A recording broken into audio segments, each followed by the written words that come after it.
Machine দিয়ে বাগানে ওজন করে আমরা টাকা দিয়ে দেবো।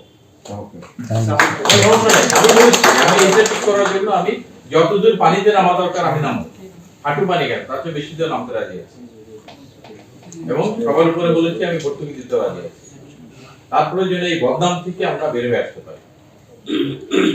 এখানে অনেক কিছু হচ্ছে, অনেক অনিয়ম হচ্ছে, একটা একটা করে যায় না, অনেককে ডাইরেক্ট বলা হয়ে যাবে।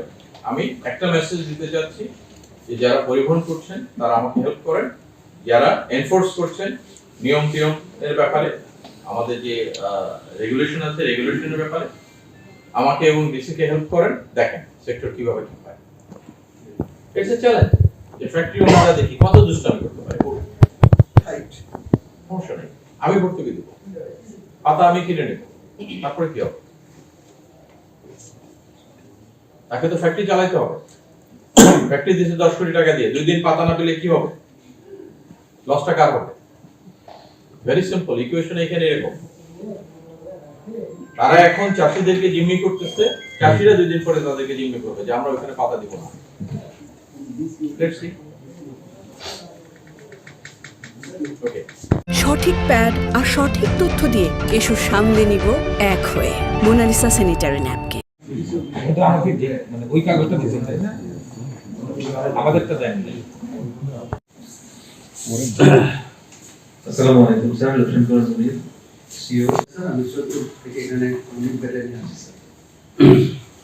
আসসালামু আলাইকুম স্যার। আসলে বললাম যে আমি যেহেতু নতুন এসেছি আমাকে সময় দেন।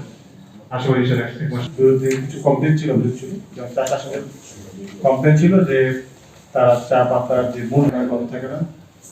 তো এই সমস্ত বিষয়ে অভিজ্ঞতা শোনার পরে আমরা স্যার পক্ষ মিলে একটা সিদ্ধান্ত এবং কর্তব্য কথা করা হচ্ছে। তো এটা জানার পর আমরা মোবাইল করে শুরু করলাম এবং আমাদের ধরে আমরা করেছি। তো এরপরে মোটামুটি স্যার স্টেবল পজিশন ছিল এবং আমাকে যেটা বলা হলো অধিক সময় চাকরি করার পরে এই বর্তমানে এই একটা নিয়োগে এসেছি। এর আগে আমি 10 পদাতিক আচ্ছা, দুইটা মানে ইনফরমেশন পেয়েছি স্যার, দুটো মানে ইনফরমেশন পাস করেছিলাম। পরে দেখতে পেলাম স্যার শৃঙ্খলা নিয়ন্ত্রণকারী বাহিনীর বিভিন্ন স্তরের জনসাধারণ এবং কর্মকর্তাবৃন্দ এবং সেটাকে আমরা কাজে বাঁচায় রাখতে পারি। এরপরে স্যার সর্বশেষ যে বিরোধী করেছিলাম বিরুদ্ধে কিছু কমপ্লেন ছিল, যেমন চাষার সঙ্গে কমপ্লেন ছিল যে তারা চা পাতার যে কেটে দিতেন, আমাদের 50 বা 60 কেজির দাম দেওয়া হবে। এরপরে অভিযোগ হচ্ছে যে তো এইদিকে আবার আমাদের ফ্যাক্টরি অনার্স অ্যাসোসিয়েশন যারা আছেন তাদেরও বক্তব্য আমরা গ্রহণ করি। একই দিন আমরা আমাদের যে যারা এখানে কোরিয়ান সার্ভিস যারা তাদেরকে বলেছি বেনিফিট কারা পাচ্ছে? যারা পরিবহন করাচ্ছে। ভাড়া তো আপনাকে দিচ্ছে ঢাকা নোয়াখালী, ঢাকা